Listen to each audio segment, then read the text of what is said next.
Good evening, baseball fans, and welcome to a brand new episode of the Bullpen Bulletin here on IE Sports Radio, your direct feed for all that is sports. You've got Ricky K and Mike Patt here with you tonight and covering everything and anything to do with the baseball world. We start off with our Little League World Series update. It's been a couple weeks since we've been live, so the Little League World Series has been in full swing. We're going to get all caught up to speed on that one. And also some discussions of baseball, MLB expansion and realignment. That's a really interesting thing to look at. We're going to take a look at what experts are saying and what a realignment and expansion might look like. We also have a really interesting saga featuring Nathaniel Lowe, formerly of the Nationals, now of the Red Sox. We're going to look at the strange circumstance on how that whole transaction went down. Of course, it's Tuesday night. We have our live score update with everything that's going on right now in the MLB. We have our Who's Hot, Who's Not segment. Yes, we will probably be talking about the Brewers. Makes sense. We also have our upcoming series to watch for this weekend ahead as playoff matchups and playoff battles start to become more and more apparent in the different leagues. We have, of course, the minor league baseball spotlight, checking out what's going on in the minor leagues. As some of the minor league seasons are starting to wind up for the year. So we're going to take a look at all of that. We have on this day in baseball history with a couple of fun history facts for you. We have, of course, our Around the Diamond segment where we're going to talk about whatever's on our mind, and an interesting discussion about teams that might reach 100 wins and teams that will definitely reach 100 losses. We've got all that and more coming up on the Bullpen Bulletin here on IE Sports Radio, your direct feed for all that is sports. We have a quick word about our sponsors and get right to it.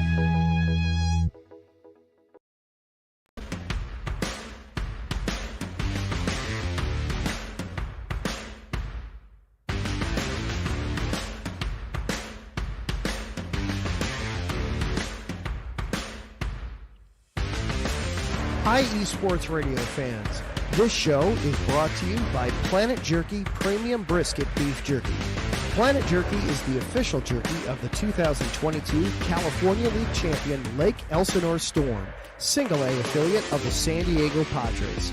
This all-brisket jerky has gluten-free options, contains no MSG, no sodium nitrate, is low in sugar, and high in protein. Go to their website at planetjerky.net and follow them on Instagram at Planet Jerky. Planet Jerky, the jerky that's on a whole other planet.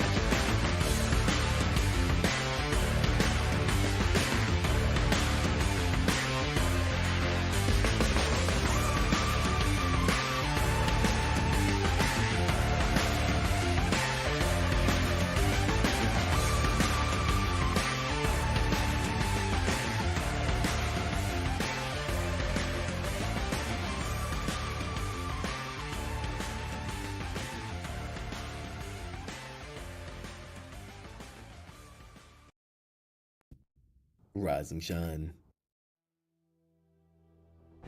It's 4 a.m. The stars are still out. The sun is beneath the horizon, but it's time to punch in and go to work. The comfort of your warm-ups turns into the grinding out of your reps as the clinking and the clanking of the plates create a symphony of euphoria. There's no other feeling like it. Earn it, burn it, and take what's yours. IE Sports Radio has proudly partnered with Vital Apparel, a brand that not only fits great, but also promotes and donates to mental health research. Use our code IESR to get 15% off their comfortable and inspiring gym wear and help them on their amazing journey to support mental health. Go hard, take part in your iron therapy, and be strong. Because when your mental health is as strong as you are, there's no telling how far you'll go. And welcome back to the Bullpen Bulletin here on IE Sports Radio, your direct feed for all that is sports. We have a ton of baseball to get to. You got Mike Patt and Ricky K here with you tonight. We also have Brian Francione in the chat room just jumping in this evening. Yes, my team is indeed currently giving you something to whine about. Let's hope. I'm going to cross my fingers that result holds. But yes, So we've got tons of baseball to get to, tons of big news. But first, of course, if you're a big fan of the show here on the network or any of us, please do follow us on X. You can follow the show at BP Bulletin _IESR. You can follow Ricky at Rickinator555. You can follow yours truly at IESR _DMV. And you can follow Alden, our normal third piece who's not here tonight, at the AZTRL. So let's go ahead and jump right into it. We have the Little League World Series going on right now. Tons of really great baseball being played by these kids. I've seen some really amazing highlights, some fantastic catches, some clutch hits. Honestly, I think sometimes some of the Little League games have better drama and better fanatics than the MLB games. But Ricky, take it away here. What are some of the things that have been going on? Who are the teams left? What are the battles looking like here for Little League? So we have right now, tomorrow is going to be the winners bracket, meaning the winners of tomorrow's game automatically go to the International Championship and the U.S. Championship on Saturday. It'll be Chinese Taipei and Venezuela at 1 Eastern tomorrow. Then at 3 Eastern, it is Fairfield, Connecticut against Las Vegas, Nevada. 5 Eastern, Aruba against Japan. And then 7 o'clock, South Carolina against South Dakota. These last two are elimination games. I've been very impressed with these kids. And I think you look at I love the Little League World Series, one of my favorite sporting events to watch, because it's just one of those things where it's why you love baseball, watching these 10, 11, 12-year-olds play. At least where I'm from, Staten Island, my town has made it a couple of times. I went to the Little League World Series one year. Fun fact, when Staten Island went to the Little League World Series the year I went to as a fan, they were playing Arizona. The Arizona team had Scott Kingery and Cody Bellinger. So you will never know when you go to these events who you will see and who's a future big leaguer. But these kids all look like big leaguers, Mike. They're throwing 75 miles an hour, like the equivalent of 75 miles an hour. They're throwing curveballs. They showed a stat I was watching before we hopped on here. The pitchers for these U.S. teams have like 20-plus strikeouts already in this thing. I was watching South Carolina play Nevada yesterday, and both pitchers, South Carolina pitcher threw a no-hitter through 6 innings because he reached his max pitches, but had like 12 strikeouts. The Nevada pitcher had 12 strikeouts. It is absolutely insane the way pitching has developed at the youth baseball level, where these kids are just dominating like it's nobody's business. And I'm just surprised, I guess, at the level that hopefully these kids don't have like Tommy John when they're in high school, because that's right where it comes down to. But right now, if I had to pick a favorite, I kind of like Connecticut right now on the U.S. side. They put up a 13 spot the other day. They can bounce runs with pitching. I think that's a plus for them. And then the international side, Chinese Taipei, of course, made the championship last year, so I'll pick them again.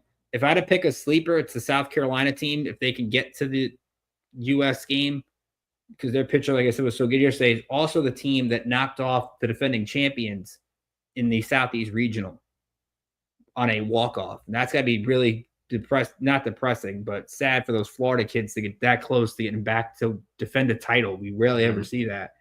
And it just happened. But I love this event. It's great. And if you're a baseball fan and you get a chance to go, I highly recommend it, because it's an experience of a lifetime. Oh, yes. No, it's absolutely phenomenal to watch. And just the emotion that these kids have with it too, the tears, then there's really good camaraderie and really good sportsmanship usually as well. A lot of these kids think they're taught right. I think they're coached right. I see it often. I'm with you on Chinese Taipei. They feel like a perennial contender in this thing. I'm really fascinated. A team from South Dakota. That's incredible to me, because I don't really associate the state of South Dakota with baseball, though then again, I also don't usually associate the state of South Dakota with much of any sport except for maybe hockey. So that's great to see a team, from a state, obviously, you expect a Florida, you expect, teams from the Northeast, because baseball's really big in the Northeast, a team from the West Coast, California, Las Vegas, places like that. But to see a team from South Dakota, I think that's really cool. And I'm sure they're a super underdog. You mentioned they're in the elimination bracket, but dadgummit, I like a good underdog story. So I'll cheer for them for the rest of the way.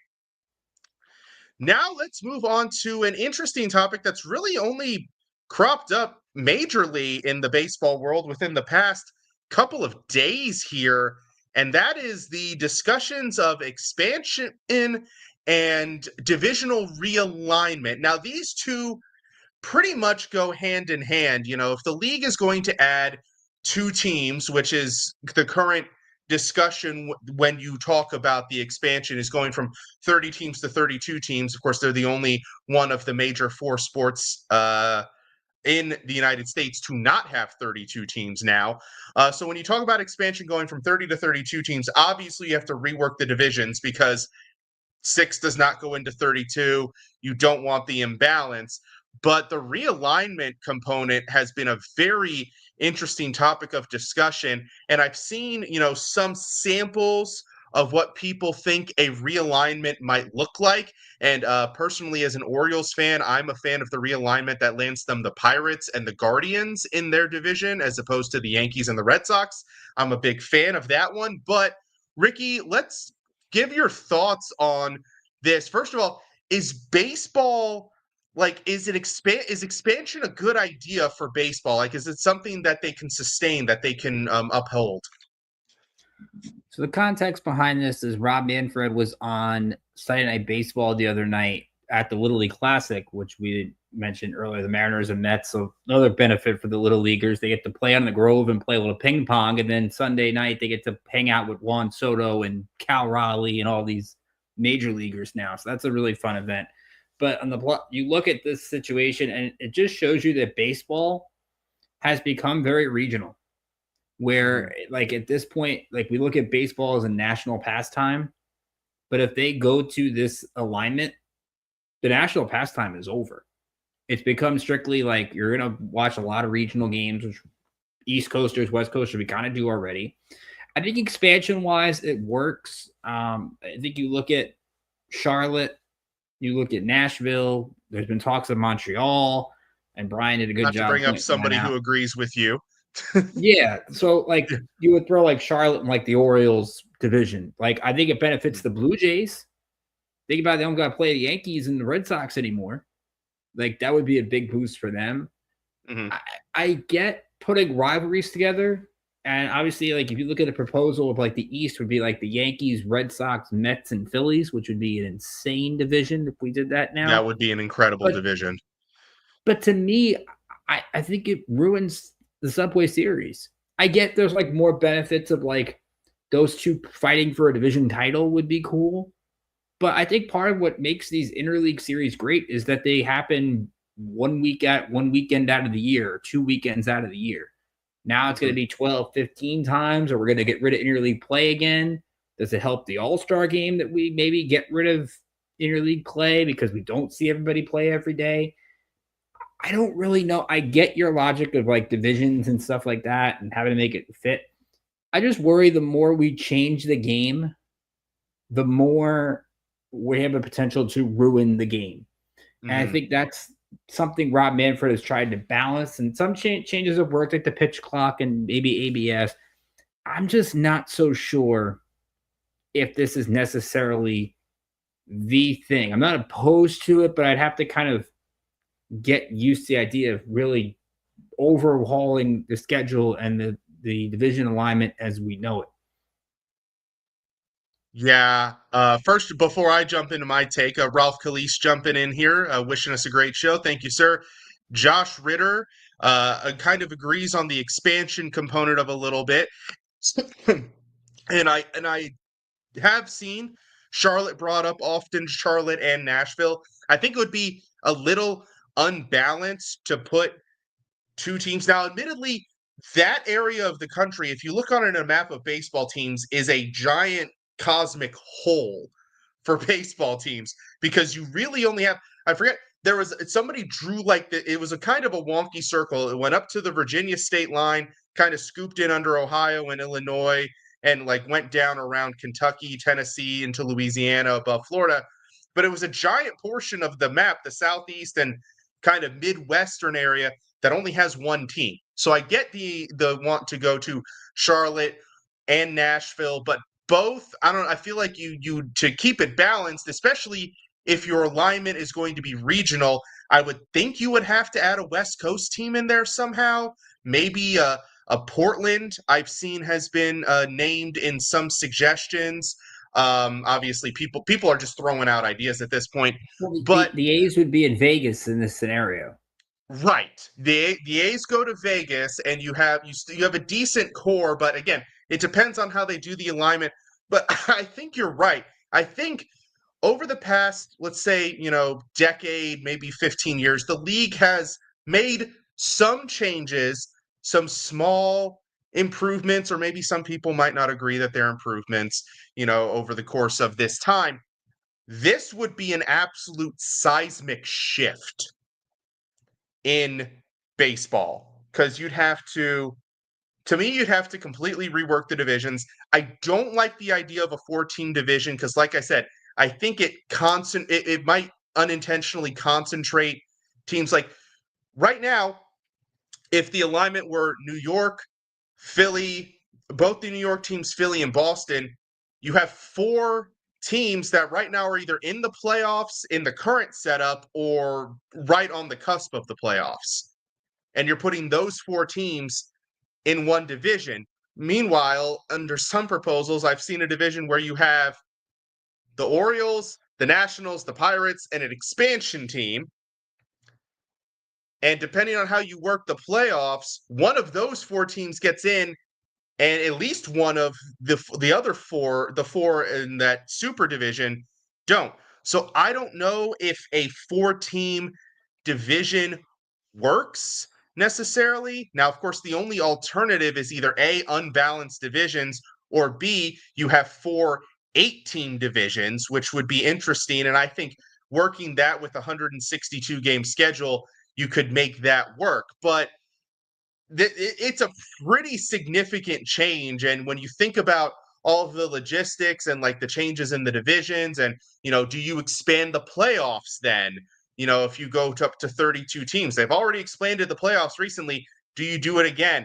It's such an incredible shift that it's something that you really have to sit down, kind of to your point, and think about it and plan it out and make sure that you don't, lose the core of, because if you do this wrong, or, things don't play out right, you lose what the game of baseball is potentially, and that's definitely something that if Manfred and the league want to expand, want to do a realignment, they have to think very long and very hard about how they're going to do it. And it's not a question. Somebody brought up a point on X, like, oh, there aren't enough good baseball players. I think that's crap. I think there's plenty of good baseball players around that you could easily feed a couple more teams. So yeah, Josh Ritter poses an idea. San Antonio, that would be interesting. That would be a 3rd Texas team. But Texas has 3 teams in some other sports. Basketball, for example, they have 3 teams. So I could see that working. Josh thinks that, or Brian thinks that he likes the idea of having the Yankees and Mets and, like, I guess, city sharing teams or state sharing teams in separate divisions. That is, I don't mind trying to keep that. And then baseball could be the first to let go of playoff tradition and get rid of divisions altogether. That'd be an interesting idea. But again, lots of different theories. Everything's just discussions right now. So it's not like tomorrow they're going to announce, oh, hey, we've added these 2 teams in these 2 cities and everybody's division's changing next year. But it'll certainly be a hot topic of discussion. And oh, by the way, it might currently be a moot point if they don't figure out the salary cap debacle with the players union and the potential pending lockout in 2027. So San Antonio is a good one, by the way, because the Padres AA team is already in San Antonio. So I'd be really interested to see how. I mean, you wouldn't use that stadium, but how does baseball actually do in San Antonio? It'd be real interested to see how that would work. Yeah, no, for sure, absolutely. Now we move on to what was a really interesting series of transactions over the past week. So Nathaniel Lowe, first baseman formerly of the Texas Rangers, this past offseason was traded to the Washington Nationals for a relief pitcher who actually ended up being pretty darn good. But he's traded. He's been on the Nationals all year. Trade deadline comes and goes, and Lowe is not traded. He's kept on the team.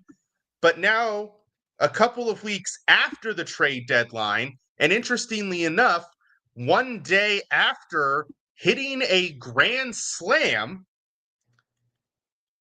Lowe gets designated for assignment by the Nationals and picked up by the Boston Red Sox. So he changes over to a slightly different shade of red.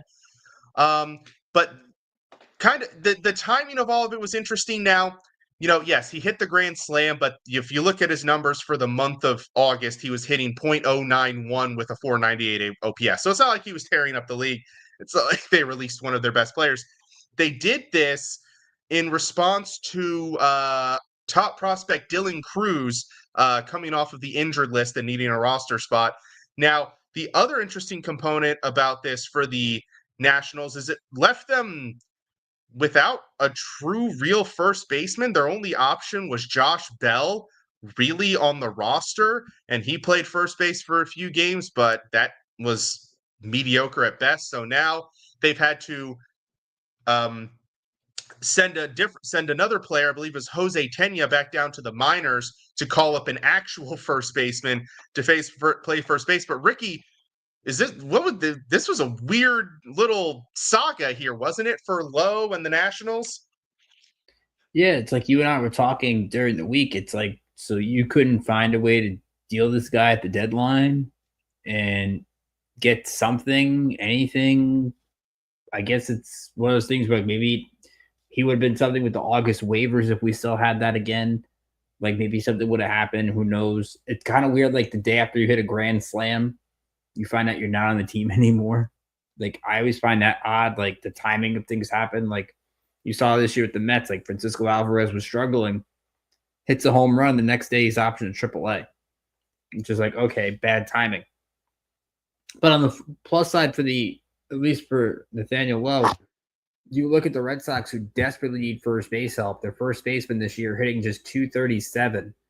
That's tied for the 23rd in baseball, about 20 home runs, which is toward the bottom of the league in that category. So they desperately need help at that position. So Craig Breslow, who took a lot of heat for not really adding anything at the deadline, does get something with this. Who knows? It could give the Red Sox a little bit of boost. So maybe that's Lowe's gain going to a contender and having the opportunity to maybe find something again. And for the Nationals, like you said, it gives Dylan Cruz a chance to play the rest of the year where he should be and develop at the big league level, which is what a lot of these things do, because we'll talk about it later with the minor leagues. You have now, because it's 45 games left, you can add players now, and it doesn't affect their rookie status for 26, which everybody seems to worry about because they want that incentive where if the dude wins Rookie of the Year, you get a draft pick. And teams really want to focus on that. So that's the new quote unquote not service time manipulation kind of thing. So a lot of factors were not in Lowe's favor, but getting to a contender, and as Brian points out in the chat, the Red Sox desperately need a first baseman. So they get one on the cheap that maybe can do something. Yeah, absolutely. I mean, Lowe had arguably his worst season, unfortunately timing for him because he's a pending free agent. Just, I think he was a guy they brought in, like we discussed in the preseason or before the season in spring training, the Nats were kind of the sleeper team. And if they were going to meet those expectations of being that sleeper dark horse playoff team, one of the guys who was going to have to play well was Lowe, locking down that first base spot and providing them with consistent middle of the lineup power. And that just did not materialize for him at all. So I understand not keeping him, but again, just kind of a weird, and especially the weird timing with the grand slam. Like, oh, thanks for hitting the grand slam. Goodbye. You're good. Go on now. We don't need you anymore. Thanks, buddy. Yeah, just all very strange, but a needed move for the Red Sox, as Brian Francione brings up. Casas hurt and Mayer hurt, so they definitely needed the help there on the corner infield. Now we are on to our live score update. It is Tuesday night, which means every team is playing across the baseball. So let's take a look and see where we currently stand. I believe we may have some finals already. Actually, wow, we have several finals. The Phillies defeated the Mariners early today, 6-4. We had the Cardinals overcoming the Marlins 7-4. And the Cubs beating the Brewers in a very key game for them in their playoff race, 6-4, as the Cubs cling to hope on trying to catch the red-hot Brewers. So we had those 3 games go final. We also had the Mets overtaking the Nationals 8-1. That one not really a competition there. David Peterson of the Mets, fun fact, I saw 24 consecutive scoreless innings against the Nationals. So that's a pretty impressive run. So those are all of our finals. Currently, we have the Astros and Tigers 0-0 in the bottom of the 8th in what was a pitching duel between Tyreek Skubal and Hunter Brown. Both teams struggling for offense there. Like I said, bottom of the 8th, 0-0. The Orioles are defeating the Red Sox 3-1. That one in the bottom of the 8th. However, the Red Sox have bases loaded with no outs. So we'll see how that materializes for them. We have the Blue Jays beating the Pirates 7-3. As Josh Ritter points out, they are set it up to do that one. That one in the bottom of the 9th. Jeff Hoffman on to finish it off. We have in the bottom of the 7th, the White Sox beating the Braves 10-6, but the Braves have bases loaded and 1 out, so we'll see if they can use that to spark the comeback there. The Athletics are beating the Twins 6-3. That one is in the top. Royals beating the Rangers 3-2. That one in the top of the 8th. We have the Cubs playing the second game of their doubleheader here, leading the Brewers 2-1. That one in the bottom of the 5th. The Dodgers already sticking it to the Rockies 7-0. That one in the bottom of the 3rd. We have the Yankees and Rays. That one, the Yankees, looks like they just, as I was speaking, got a Aaron Judge solo home run. So that one now 1-0. And the top of the 1st, Ricky, I'm assuming there was a rain delay there, given that it's 9:34 and in the 1st. In Tampa, Steinbrenner Field, lots of rain going on, so that game went until midnight, 1 a.m. tonight out in Tampa. One more quick note. You mentioned David Peterson. I'll throw a cool stat up on Christopher Sanchez. He got the start for the Phillies tonight in that win over Seattle. He faced 27 batters, 26 first pitch strikes. That is an impressive number. I want to know who the 27th was. Yeah, that's what you wonder in those stats. Like, who is the guy who he could not get that first pitch strike to? Side note, while we were talking as well, the Atlanta Braves did get a 2-run single, so now 10-8 in that game. So that game looking pretty good. Later on this evening, we have the Reds going against the Angels in Anaheim there. Hunter Green facing off against Kyle Kendricks in that one. We have the Guardians facing off against the Diamondbacks and the Giants going against the Padres. So that is your current state of affairs in baseball. And it does look like, to Josh Ritter's delight, that Blue Jays game against the Pirates did go final 7-3 in that one. So now moving on to our Who's Hot and Who's Not segment, where we take a look at the past. Well, I guess for us, we have to do the past 2 weeks now, since we missed last week. But Ricky, take it away. Who is your Who's Hot and Who's Not for this week? So Who's Hot? I'm going to keep it to a team that when we were talking at the trade deadline, I was wondering, what the heck is this team doing? They're not trying to do anything. They're not selling. They're giving people extensions. What are they trying to do?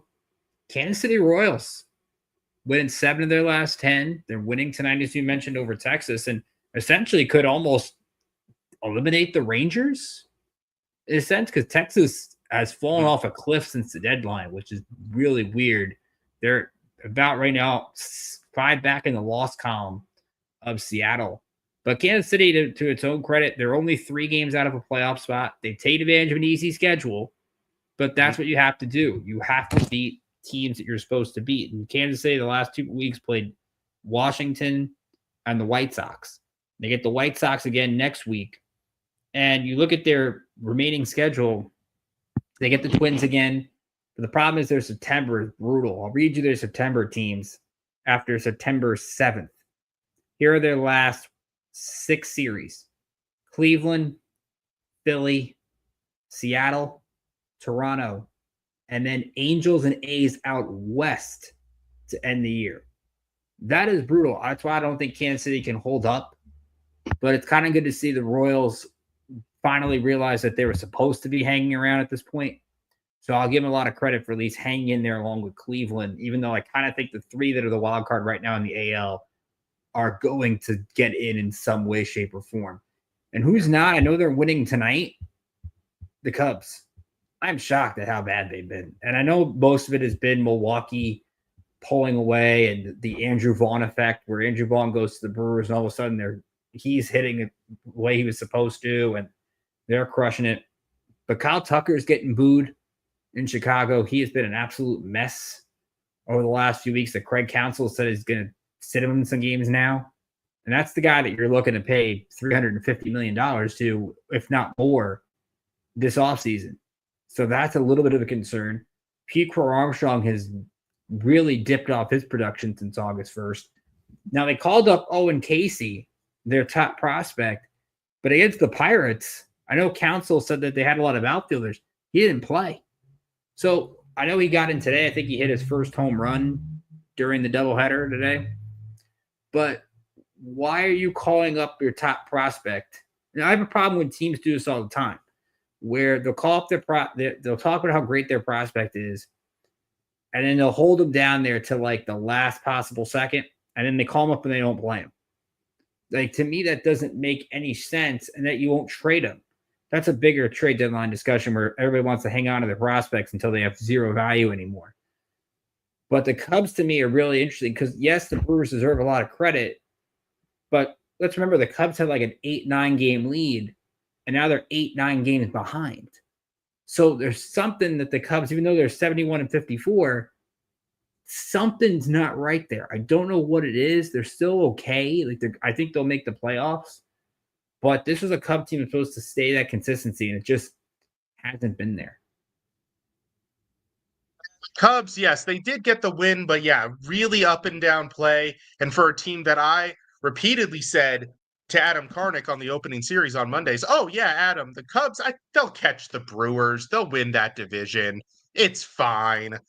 Now I'm a liar. It's not a great. Although, then again, that seems to be par for the course for our predictions. They do seem to pretty much go the opposite. So, we've got that going.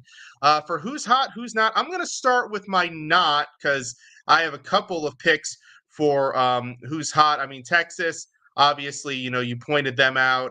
I'm also going to go with the Padres losing 4 in a row. Pretty rough, especially since part of that was a series with the Dodgers that I believe they got swept in. Correct me if I'm wrong, but it's just kind of rough for them to, have made all of that effort to catch the Dodgers and then only to get swept in the series once they finally overtake them. Not a good look for them. So I'm going to have the Padres as my not. For my hot, it's a little bit more recent, but I'm actually going to go with your Yankees there. They've won 3 in a row, 6 of their last 8. They've curtailed that kind of tailspin that they were doing there for a few weeks. Looks like they're starting to kind of get back on track. And the Reds, one of the benefits also, the Red Sox, 4-6 in their last 10. So the Yankees made up that gap with their division rival. So of course, and they're getting some help from the Orioles, who, by the way, got out of the bases loaded, no outs jam with no damage against the Red Sox. So I'm going to cheer that on. I'm going to give an ironic who's hot here. The Colorado Rockies have won 4 in a row and 6 of their last 10. So I will shout out the Rockies. it looks like they have a chance. So you're saying there's a chance that they don't break the White Sox record that was set last year. They only need to win 6 more now. Only need 6 more wins to get ahead of that in their last, how many games do they have? 37? 6-31. That's all they got to do. And they'll be fine. They'll clear. So I'll do that. And I also wanted to do, I think this might be a first. I don't know if we've ever done this before, but I wanted to shout out a player on Who's Hot specifically. And I'm going, it's a homer pick, not going to lie, but I'm going to Baltimore and I'm going to starting pitcher Trevor Rogers. Now, here is Trevor Rogers. So Trevor Rogers was on the injured list. He made his return start June 23rd. He's made 10 starts since then. Here are his, I'm going to give abbreviated stat lines. I'm not going to give the whole thing. 8 innings, no earned, 5 1/3, 2 earned, 6 2/3 scoreless, 6 2/3 1 run, 6 2, 7 scoreless, and then 8 6 7 7. Those are his innings, 1 1 1 1 in his last 4 starts. So that is, for those of you counting at home, for the season, he has a 1.41 ERA, and that's not like just over a few starts. That is over, if you include his beginning of the year, 12 appearances and 76 innings. Now, the crappy part is he's on a team that isn't making the playoffs. So you kind of feel like it might be a little bit wasted, but I can hope if he can capture whatever mojo he has right now, bottle it up and keep it going for a while. That's a really encouraging performance to see for him. He is already the Orioles leader in WAR ahead of everybody who's played all season. So I wanted to shout out Trevor Rogers and how he has been playing so far. We're going to take our mid-show break. When we come back, we're going to look at upcoming series to watch, our minor league baseball spotlight, and a couple more topics to wrap up our show. So do not go anywhere. You are listening to the Bullpen Bulletin here on IE Sports Radio, your direct feed for all that is sports.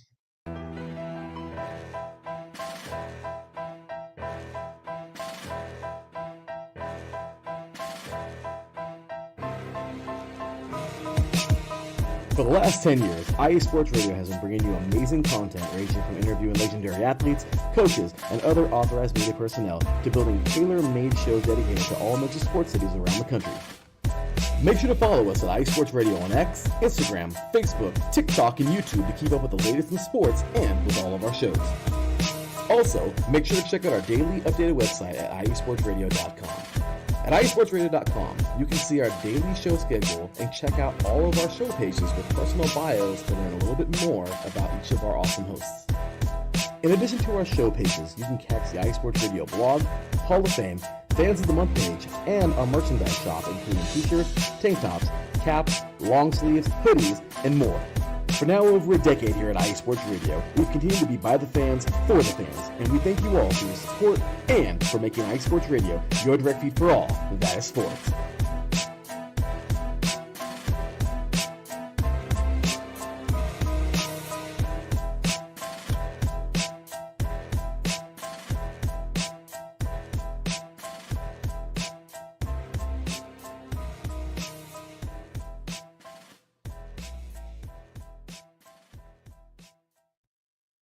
And welcome back to the Bullpen Bulletin here on IE Sports Radio, your direct feed for all that is sports. We are on to the second half of our show, which of course means it is time for our upcoming series to watch, where we take a look at the weekend ahead. Obviously, everybody's going to finish their current series that they're going on, and they will be playing completely new sets as we get to the weekend. Now, Ricky, I got to say, I took a look at the schedule going ahead to next weekend, and I'm looking to you to tell me there's more than 2 series to watch, because I'm only seeing 2 on the list right now. Tell me there's more than 2. Tell me I'm missing something here. All right, so the 2 I guess that you're looking at is Red Sox, Yankees, and Dodgers, Padres. Yep, you got it. Okay. You know what? I'll throw a couple on the board, and you got to tune the primetime preview with myself and Josh Ritter on Friday. Josh had a great top 5 this week, and he's going to have the top 5 next week. So I'm interested to see how he goes about this list. I'll give the one I'll throw in there, and then I'll talk about, obviously, I'll talk some Yankees, Red Sox. I would give an honorable mention to KC Detroit. I think because you got to consider the Royals are at least in striking distance of the wild card. You've got the Tigers. They have gotten Central up to 8.5. So they've at least started to figure that out somewhat. I would throw that as a possibility. It's a divisional series. Both have won 7 of their last 10. The other one until Texas's meltdown was going to be the Guardians and the Rangers, considering that could be essentially last chance saloon for Texas, and Cleveland's 2.5 back. So at least there's something there, and they'll play 7 times to end the year. So there could be a kind of knock each other out kind of vibe. But to me, obviously, it's Yankees, Red Sox. The Red Sox have owned the Yankees this season. And the one thing you see with the Yankees this year, they have struggled mightily against the AL East. They are not good against the teams in their division because the teams in their division know how to beat them. They know that to just put the ball in play, and the Yankees will screw it up. Now, to your point, they look good against St. Louis. Part of that is St. Louis is terrible. And they made a lot of stupid mistakes. But one thing I like that the Yankees are doing is they're using their speed. They're utilizing Jason Dominguez to run a little more. They're using Volpe. The great acquisition they made at the deadline is Jose Caballero. He has been an absolute pest on the bases. He's making things happen. He's the leader in stolen bases in baseball. That's the kind of guy that can change games just by being on the field, where that's kind of the unsung hero, because you look at the Yankees and you see, look what they did again tonight, back-to-back home runs again with Judge, Bellinger, and Stanton. If they're all doing that, they're going to be in good shape. I'm real interested, though. To me, you've got Crochet pitching Saturday afternoon, which will be fun. And Max Fried goes for the Yankees. And real quietly, Max Fried's been horrible. He's got like a 7 ERA since July 1st. If he can't figure this out, I don't know if it's the blister. I don't know if he's hurt. I don't know what the heck is going on with him. But to me, the issue is if he can't get right, they're not going anywhere. They might make the playoffs because the AL is just that bad, but they're not going anywhere if Max Fried can't find it. So that is a big thing. By the way, I guess you'll update it. Our Nathaniel Lowe continuing to prove our jinx on this show in the other direction. Yes, Nathaniel Lowe with a game-tying 2-run home run in the bottom of the 9th. So that the Orioles Red Sox game is now tied at 3 with 0 outs. So there's still a chance that the Red Sox could just walk this thing off here. You talked about the Mets Yankees, obviously a key series for sure. Dodgers Padres. I mean, look, if you're the Padres, like, this is, pardon my French, but to make a reference to the movie Zombieland, this is nut up or shut up moment. This is, go big or go home. You cannot, after being swept, you cannot go and lose this series. If the Padres lose this series, they might as well write off the division. I don't know what the season series is at. I'm sure I can probably check. Okay, so let's see, regular season here. Okay, well, so that, yes, and even more so that the Dodgers have already won the season series. The Dodgers are 8-2 against the Padres. So if you're the Padres, you've already lost the season series, which means you need to outright beat the Dodgers if you want the division. If you lose this series, you can kiss those hopes goodbye.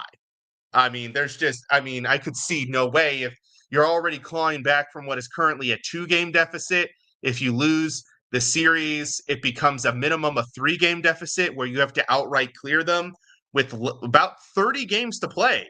By the way, will be about the mark when we get to the end of this upcoming weekend. And by the way, crazy to think that there's only, as of yesterday, 6 weeks of baseball left. 6 weeks of regular season baseball left. That's wild to think about, really coming down the home stretch here. I'll just ironically throw it out there. we got Rockies and Pirates this weekend. That'll be a fun series to watch.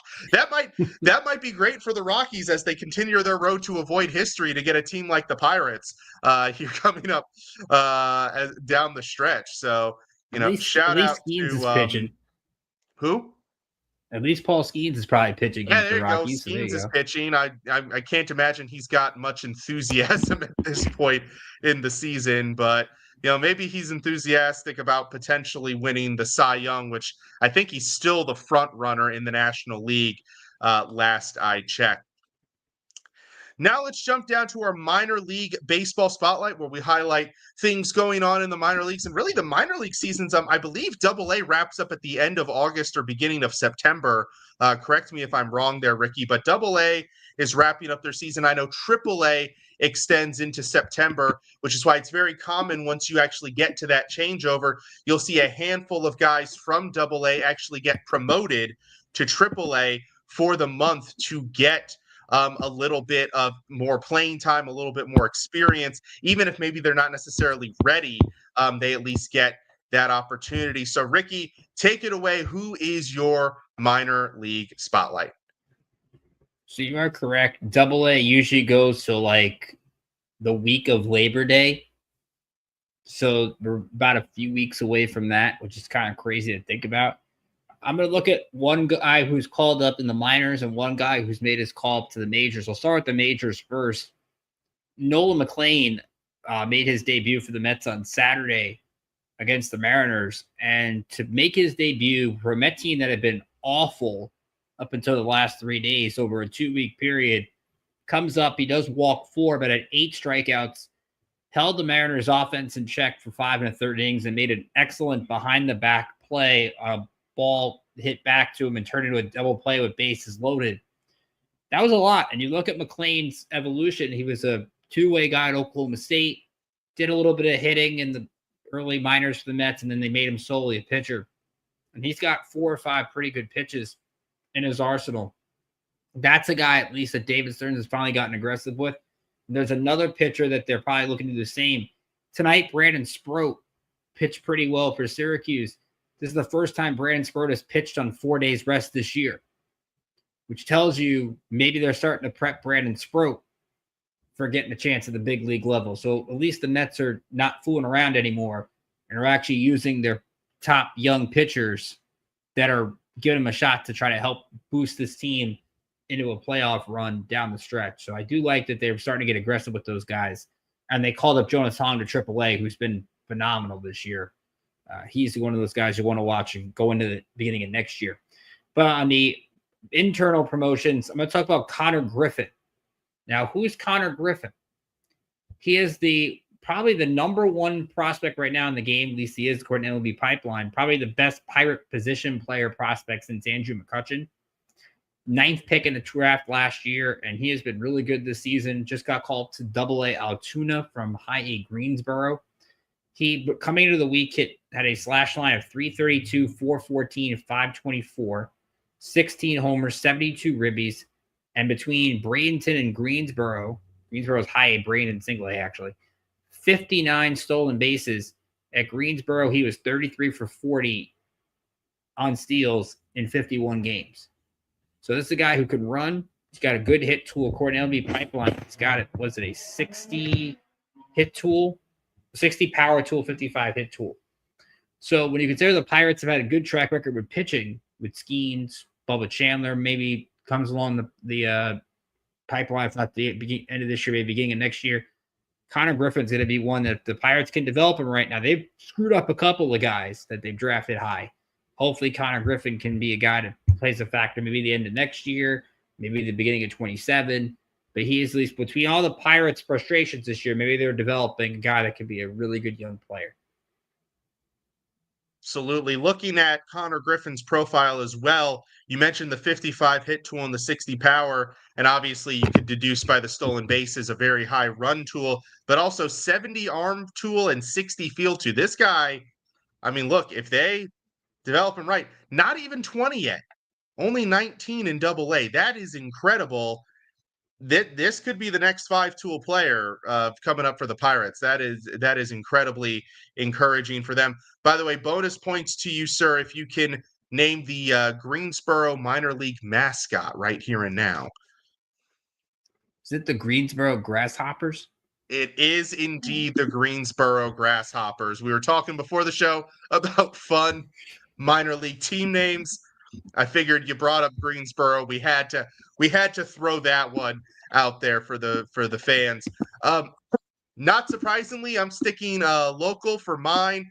The big news this past week, probably for the Orioles, was the call-ups of top prospect and one of the top prospects in all of baseball, Samuel Basallo, and also the number 3 prospect in the organization and recent top 100 addition, corner outfielder Dylan Beavers. So both of them called up in the same weekend. Very exciting times. Basallo became the first player, and this is an incredible stat when you consider the history of the team, the first player in Orioles history to have back-to-back multi-RBI games to start their career. So, as if we weren't excited enough about the kid, he turns around and has 4 RBI in 2 games to start, and almost had a 3-run home run that was robbed by I think Jesus Sanchez. I think I'm getting that name right for the Astros corner outfielder, who robbed not only that home run, but also a grand slam in the game yesterday in Houston. So, or no, it was 2 games. That was Saturday's game. So, I mean, that game was already 12-0. It would have been even worse had both of those balls gone over the fence. But in any case, both those call-ups very exciting for the team. But I also wanted to highlight another player, Trey Gibson. I don't remember if I've talked about him or not on the show previously, but this is a guy. He was signed as a undrafted free agent following the 2023 MLB draft. And he went to Liberty, so he's a local kid, to the Orioles. But they signed him as an undrafted free agent, has been absolutely phenomenal, I would say, all things considering. He has just been recently promoted to AAA Norfolk. This year, he is 5-4 with a 2.91 ERA in 20 games with 19 starts. He's thrown 96 innings, so he's putting up a pretty strong inning number. The walk rate is good. The strikeout rate is phenomenal. And he has climbed up. He's number 12 on the Orioles. This is according to MLB.com. He's number 12 on the Orioles list, but I would expect him to potentially be even higher as we progress over through the offseason and into next season. He's definitely a name to watch. He could be a guy, maybe, knowing our recent history, some injuries happen to the starting rotation, and he might be a guy who could come in and be an interesting piece, at least for the back end. Not overwhelming stuff, but I mean, apparently it works. So you got to like that. Now we are moving on to This Day in Baseball History, a relatively new segment, just started last week, but we're going to look at some interesting things that have happened in baseball on this day in the past. And Ricky, you mentioned that you had a pretty good one, so I will let you kick it off here with our On This Day in Baseball History. So I mentioned to tease this earlier before we hopped on that it was in a stay in the Little League World Series.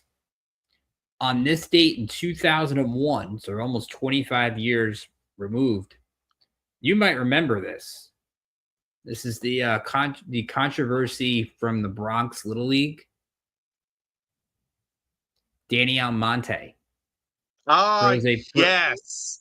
Yes, I remember the Danny Almonte saga. It was a perfect game against Apopka, Florida. It was the first perfect game in the Little League World Series since 1957. Now, we all know that New York ended up having a bunch of the rules infraction. Almonte was not the age that he was saying that he was. It was like something out of bench warmers. People don't remember Florida went on to win the U.S. championship that year. So to give credit to those teams that just got perfect game by a kid who was definitely not 12 years old, to then win the championship.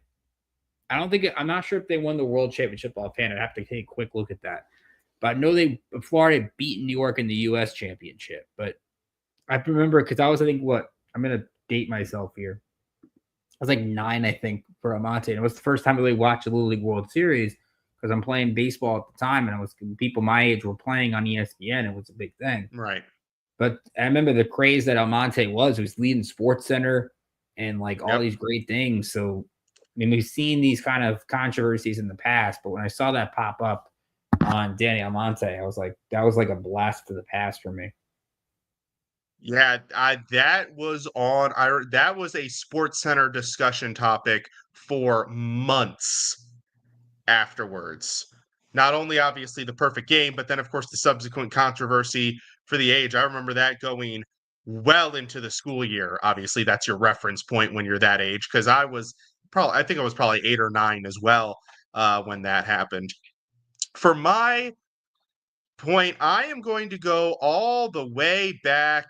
The funny thing about this is I actually heard this story recently. There was a video that went around social media about this guy, but we're going all the way back to 1900 with a pitcher named Rube Waddell, which is absolutely a baseball player from the 1900s. He pitched. So there was a doubleheader for his team, Milwaukee, against the Chicago White Stockings before they became the White Sox. I assume that's how the progression happened there. He pitched the first game, which turned out to be an extra inning game, went 17 innings. He pitched a complete game. He pitched all 17 innings. His coach, legendary skipper Connie Mack, is a well-known historic name, promised him that he could take a few days off to go fishing if he pitched the second game. The guy goes out, he pitches the second game. The second game is called early, I'm guessing probably based on the time due to probably lighting issues because it was a night game. But he pitched 5 scoreless innings, and the Milwaukee won both games. Won the first game 2-1, and the second game 1-0. So that is your story of Rube Waddell coming in and pitching 22 innings in one day. And speaking of potentially 22 innings, the Orioles and Red Sox are going to extra innings. So that'll be fun to follow. Before we head to our around the diamond topic, we had an interesting topic to discuss. So we've got, give or take, 35, upper 30s. We're past the 3/4 mark in the season. We're down the stretch. Like we said yesterday, marked the 6-week mark left in the regular season. So teams are getting really close, or somewhat close, to 2 milestones. Some teams are 100 wins and 100 losses. So we're going to go down the list here, Ricky, of teams that are close. Now the vast majority of teams are squarely in the middle, not going to really get anywhere near the century mark in either category, but there are some teams that are really close. And we are going to start with probably the most obvious one in the 100 wins category, the Milwaukee Brewers. Currently 79-46. They would need to go 21-16 in their last 37 games to get to 100 wins. Ricky, do you think they get to 100 wins? I'll say yes, but looking at the Brewers' schedule down the stretch, they still have a series with Toronto. They still have a series with the Phillies. They still have a series with San Diego. But thrown in there, you have the Giants, who've been terrible, the Diamondbacks, who are inconsistent, the Pirates, St. Louis. They end with the Reds, but again, we don't know where the Brewers are going to need the games at that point. I think they've just been very consistent. It's shocking to this point when they lose 2 in a row, and you think about what they did against the Reds over the weekend. They almost won 15 in a row, and they were down 8-1 on Friday, and were able to win that game with relative ease. It's impressive the way they're never out of games. So I'll I'll give them the 100. I think there's enough easy games on their schedule that they'll get there. Yeah, looking at it, they've got San Francisco, Arizona, St. Louis, and the Angels all at home. That's a very favorable home stretch. They've got a series against the Pirates, series against the Rangers. Yeah, I think they've got a really good shot. They're definitely the best. Everyone else is going to be a bit of a reach looking down the stretch. I'm only there are three that I could include. I'll just kind of lump them all together because they're all pretty much around the same mark. You've got Toronto, Detroit, and Philly. Toronto and Detroit are both 74 and 23, or in 53, which means they'd have to go 26 and 9 to get there. And then Philadelphia 73 and 53, they'd have to go 27 and 9. Do you think any of those teams have a realistic shot?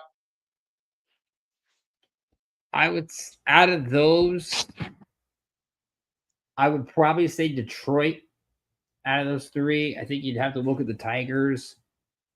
They have Cleveland 6 times to end the year. They still have a series with the White Sox. They still have a series with the A's. They have a series with Atlanta at home in late September. Who knows if the Braves are even at that point going to care that much. And I think they got enough in the division where they're going to maybe get to high 90s. Because even though that their division lead is not what it once was, it's still 8.5. So who knows how much AJ Hinch prioritizes wins over getting in. I think Toronto, the problem for them is the Yankees, and they still have a series with the Yankees. I think the Red Sox will be in there. In Toronto, remember, Vlad Jr. is missing the next couple of days with inflammation in his hamstring. Luckily, not a big deal, at least for long term, which is huge. The Phillies I could see, but they played the Mets 7 times down the stretch, and you got it. The Mets are going to win those games. Plus, the Phillies still have a series with the Dodgers in LA at the end of September. But they have 6 with the Marlins. They end the year with the Twins. They have a series with Arizona. They have 4 with Atlanta. Royals at home. I mean, if the Phillies are healthy, they could go on a run. I just don't, again, like you said, I don't think they're going to be a way to get to.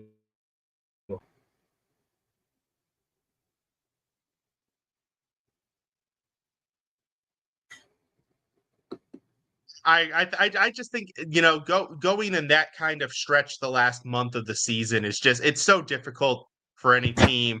I don't know if I could confidently be like, oh yeah, one of them's going to make it. And I'm not going to include anybody else. Nobody else is. I mean, you've got, Chicago 71 and 54 and Dodgers 71 and 54. They'd have to go 29 and 8. And that's just way outside of the realm of possibility. Now moving on to the 100 losses section. Let's start with the easy one. We're just going to go ahead and say yes to the Rockies. They're going to get to 100 losses. There's no doubt. They have to go 27 and 10 in their last 37 games to get to avoid that fate. So I'm just going to go ahead and mark them in the yes category and move on. And we'll get to the teams that at least have a discussion. The Chicago White Sox currently sit at 45 and 80. To avoid getting to the 100 win mark, they would have to go 18 and 19 the rest of the way. Do you think they avoid that century mark, or do you think it's inevitable for them? I think it's inevitable. We mentioned they were winning earlier. They lost that game 11-10 to Atlanta. So they're 45 and 81 right now. And I'm looking at their schedule. They have a 10-game homestand coming up. Twins, Royals, and Yankees to end August. But they have 9 home games, 9 in the month of September. They have a 6-game road trip and then end the year with 6 games, including the Yankees again. I just don't see how they avoid 100 losses because I just think I can't find where they're going to go on one of these stretches. They just put their opening day starter in AAA. So definitely a team that I just don't see getting there. The bigger question, we made the prediction on the Rockies earlier this year that they were not going to have 10 wins by June. That's one of the rare things we got right on this show. Do the Rockies get pass the White Sox record. I'll give you the Rockies schedule because I have it up. Pirates, after this week, they have 2 more with the Dodgers, at Pirates, at Astros. Home to Cubs, home to Giants, home to Padres, at Dodgers, at Padres, home to Marlins, home to Angels, at Mariners, at Giants. I think they can get the 6 wins that they need to avoid the record. I think there's 6 that they could pull through there. Yeah, I think it's around 40. I think I'll say they get to 10 wins on that stretch. Gives them 46. I don't think they get to 50 wins. You know what? I'm going to put faith in them because why not? I'm going to say they get to exactly 50 wins. Exactly 50? I mean, hey, 50. What are the Marlins and Angels playing for at the end of the year? That trip to Colorado in late September where there's maybe snow in the forecast. Right. That's not what I want. No. Yeah, no, I think it's 50 and 112. That's my final prediction. Okay. Only because they have this recent stretch where they've actually figured out how to win some ball games. If they had been like 3-7 or like 2-8 in their last 10, I'd be like, okay, they'll get above the record, but not by much. So that's the White Sox. Let's see, the next worst team. Oh boy, of course it has to be the Nationals are the next worst team, currently sitting at 50-75. They would have to go 13-24 to avoid their fate. Looking at the schedule here, they finish up their series against New York. They have at Philly and at the Yankees. Then they have home stretch against Tampa and Miami. Then they go at Chicago Cubs, at Miami, Pittsburgh and Atlanta at home, New York and Atlanta on the road, and then home against the White Sox to finish. Do you think they avoid the 100-loss mark? I'm going to say no. And I think the big thing is how much Mackenzie Gore do we see the rest of the year? Do they shut him down maybe in September? Because it's good to see Cade Cavalli get a shot, but at some point the Nationals are going to start prioritizing playing some of the kids over maybe getting your best everyday lineup out there. But again, how much is Miguel Cairo fighting for this job? So that's really the wild card in there, that like if he thinks he has a shot at the job next year, that could be a factor as well. What's going to determine this is the 2 division teams you mentioned. I'm not even talking about the Mets and the Phillies because they're going to beat up on Washington as we've seen the last few days. The Marlins is the interesting one because they do have the 7 games of the Marlins. Kyle Stowers is on the IL right now, I think with an injury. And the Marlins, I think, have kind of fallen off the cliff. Remember where they were red hot 2 weeks ago? They're not where they were. Right. What are the Marlins at this point? And the same thing we just mentioned with Atlanta. I know Chris Sale is working his way back. It sounds like Sale could be back next week. But how much of the Braves really push Chris Sale or push any of these guys come back? Strider's been awful. Maybe the Nats luck into some wins there. So really it's up to the Marlins and Braves. And when you have 14 of those games you mentioned with those 2 teams, you've got to think if they don't get to 100 losses, it's going to be like 95-ish. Oh, yeah, they are definitely going to get close.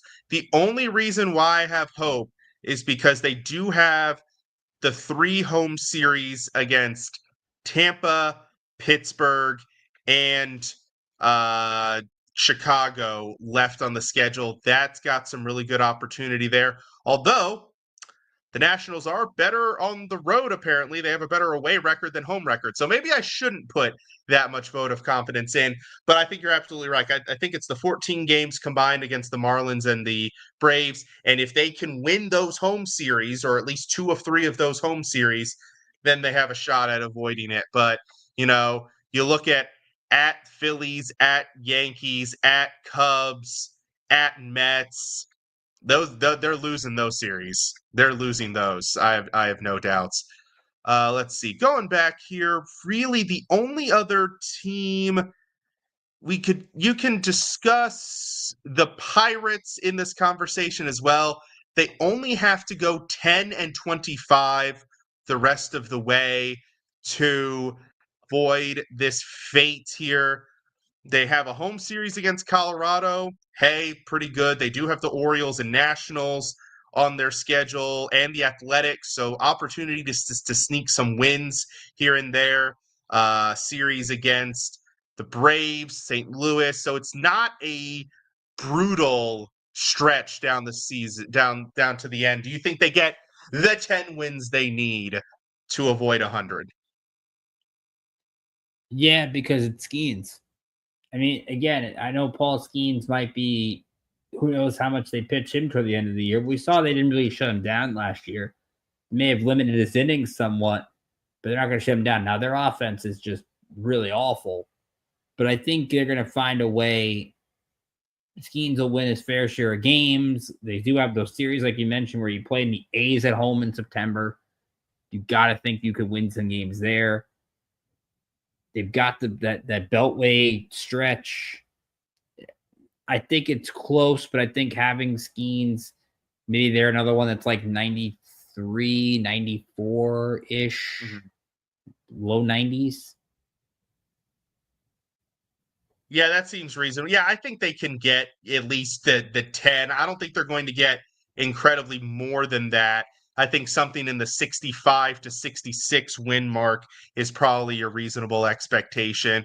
So I only have 200 lost teams. You have 3, and we each kind of agreed probably really only 100 win team, which is pretty good. It's some pretty good parity, minus the fact that the White Sox and the Rockies combined are probably gonna get to about 225 losses probably between the two of them would be, well, we'll say 220, since I think the Rockies are at least going to get to 50 wins. Now we head to the Around the Diamond segment where we rant about a particular topic, whatever we feel like. So Ricky, take it away, sir, with your Around the Diamond topic this week. So I'm going to give you 2. One is the Victor Robles 10-game suspension for throwing his bat at the opposing pitcher that hit him in the minor leagues. Now, in the context of this, he'd been hit 3 times in 18 appearances by the same AAA team. So maybe he's angry about that or something. Now, the context of the suspension is he serves that 10-game suspension when he gets called up. This isn't a minor league suspension. And remember, September 1st, rosters expand. So you're now playing, instead of with 28, you're playing with 27 if you call him up. Now, I don't know if it's something that I would kick him off the team for, but at no level is it acceptable to throw your bat at a pitcher. So I don't really know what's going on with that, but that's something that was really struck me off guard. The other one, we were talking about this off air, would be the reports going around, and Kendall Baker from Yahoo had this, and he's starting to have a little bit more information on the baseball TV rights negotiations for next year. So I'll read some of the details, but he's added some more information to this. The only things that right now are set in that are looks like are going to be definites. MLB TV goes to ESPN. Which, remember, we're seeing with the whole thing with NFL and Red Zone and all those things. It kind of makes sense that ESPN would try to acquire this. And they've used to do this MLB games in the past. Like they would have a game of the day or something like that. So it makes sense. And the Home Run Derby is reportedly going to Netflix. Now, I think you and I talked about this a little bit earlier before we got on the air. I think Netflix, I'm interested to see the market for a Home Run Derby over streaming, because we talked about the Home Run Derby kind of losing its popularity. They change the rules constantly. But as it go with a thing like Netflix where it's global and maybe they find a way to appeal more to the casual audience with Netflix and finding a different way to do that, maybe tweaking it a little bit, I think there's a possibility. There the other stuff right now that's not certain. As was Kendall reported, it doesn't sound like Apple's going to be a thing anymore, which I think might be a good thing, because I would always find it weird Friday Night Baseball on Apple TV. And then you find out like your favorite team's playing on Apple, but you don't have Apple, and then you can't watch the game. So I get that. And the other one, we've talked about the NBA nostalgia with NBC. It sounds like NBC Peacock could get Friday, Sunday games and get the wild card, which ESPN, ABC have now. And you talk about the whole NBC basketball nostalgia, to have the NBC baseball nostalgia that we grew up on in the late 90s. Now, we don't get Bob Costas anymore, but just to, like, for us as baseball fans, kind of have that bringing back the childhood. And NBC was one that was always great with baseball. Some of the great memories of the late 90s were on NBC, including World Series games. I think that could do a lot for the broadcast to kind of get a national network like NBC to carry exclusive games over the course and have, like, they doing Sunday night football, Sunday night basketball. Why can't we have Sunday night baseball? So all in all, if this is the TV stuff, after all the chaos with ESPN, I think this could actually work out. Yeah, no, definitely some positive shifts in there. And I am very curious about the Home Run Derby on Netflix, mostly because I have a Netflix account. So, that would be pretty cool to get to watch the Home Run Derby there. But yeah, just all around massive shifts going on potentially in the baseball world. You got the TV rights, the realignment, all that jazz. For my Around the Diamond topic, I'm going to go completely random. Those of you know I like to bring up who follow the show know I like to bring up random stats, and I have a 3-part quiz question for you, Ricky, as part of my Around the Diamond. So, if you recall, a few weeks back, I talked about Manny Machado and his surprising home run pace, and the fact that he was gonna very likely get to 500 home runs and had an outside chance of getting to 600. Well, then I started looking in other statistical categories, and I looked at doubles, career doubles for Major League Baseball players. So your 3-part question, sir, if you can answer, and by the way, if you can answer all 3 exactly right, I'll have to send you a trophy or something, because it would be absolutely incredible. So, who is the current career leader, like the current active career leader in doubles? So it's 3 parts. Who is it? How many does he have? And what place does he have on the all-time list? Now, I'm going to give you hints, because just asking you out of random might be a little bit unfair. He currently plays for the Dodgers. His placement is in the top 50, and he's hit at least 500 doubles. So those are your hints for the 3-parter. So who is it? How many does he have? And what place is he? I feel like it's there's an obvious one in my head, but I feel like it's not the obvious one. It might be the obvious one. It might be. It might be the obvious one. Yeah. Mookie? It is not Mookie. All right, so then my second one, which wasn't the obvious one, was Freddie Freeman. Okay, yes. So it is Freddie Freeman, so that's one. You said the place is somewhere in the top 50?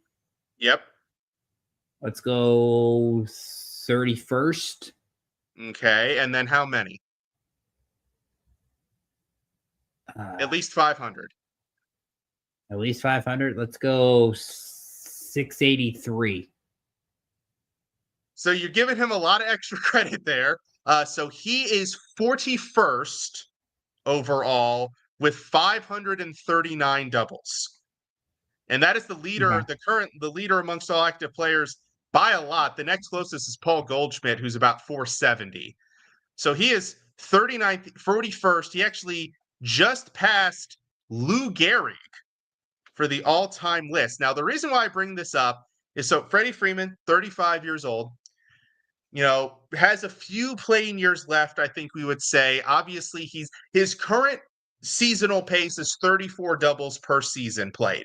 Don't think he's going to maintain that as he gets into his late 30s. But let's say, for the rest of this year, and maybe he plays 3 more seasons and he gets to that 600 mark. Actually, I'm going to make it more interesting. Let's say he gets to 606. And there's a reason why I say 606. If he gets to 606, which is 67 more doubles over 3 years and change, that puts him 15th on the all-time list. He'd be top 20, and he would pass, and get ready for this list because it's a doozy. Cal Ripken, Barry Bonds, Todd Helton, Rafael Palmeiro, Robin Yount, Wade Boggs, Robinson Cano, Pudge Rodriguez, Carlos Beltran, Jeff Kent, Eddie Murray, Chipper Jones, Alex Rodriguez, Manny Ramirez, Derek Jeter, Tony Gwynn, and Roger Hornsby as among the list of people he would jump going from 31st to 15th. That is an absurd list of guys to be ahead of on any statistical list. So for Freddie Freeman to have a chance to be above that group it's one of those mind-boggling stats that you don't quite like. You're like, really? Freddie Freeman is the guy that's going to be that high on the list? By the way, if he somehow managed to get up to 14th on the list, he would pass Hank Aaron. But that's 626. That might be a little bit of a reach for him to get that many more doubles. But that is your fun random stat of the day. By the way, if he did have 683 doubles, he would be 6th all time, one spot behind Albert Pujols. So that's your random baseball stat for the day, folks. And I figure I'd leave you that one as we wrap up the show. By the way, the Orioles-Red Sox game is in the 11th inning now. The Orioles got out of another bases-loaded jam, so that's just fun to watch. Like I said, that'll do it for tonight. Thank you to everybody who tuned in. Thank you to Josh, Brian, Tony, jumped in the chat room. Aaron jumped in the chat room. Thank you guys for jumping in there. Once again, shout out to our sponsors, Planet Jerky Premium Brisket Beef Jerky. That's on a whole nother planet. Go to planetjerky.net to get yours today. Vital Apparel, a brand that not only fits great, but promotes and donates to mental health research. So go to their website, use code IESR to get 50% off their comfortable and inspiring gym wear. Follow IE Sports Radio on all social media platforms and check out the website, iesportsradio.com. There you will find our blog, our merchandise, our Hall of Fame, our sports pages, our show pages, and so much more.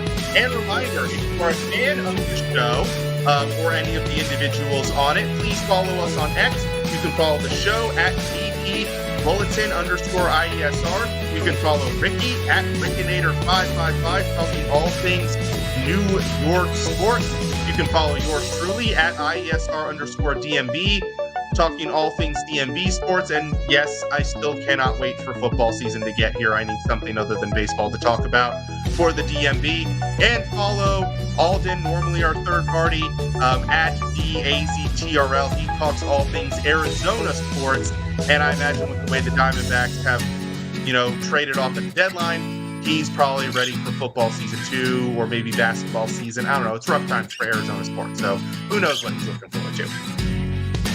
We will be back next week talking more baseball. Obviously, we'll have more Little League World Series to discuss. The playoff races will continue to take shape. We will be less than 30 games away from the conclusion of the season, or maybe right around 30, depending on the team. So we'll really be in the September rush for the playoffs, and of course have more news, more minor league spotlights, more days in baseball history, and so on and so forth. Once again, thank you all for tuning in. This has been Ricky K and Mike Patt for the Bullpen Bulletin here on IE Sports Radio, your direct feed for all that is sports. Have a great week. See you next time.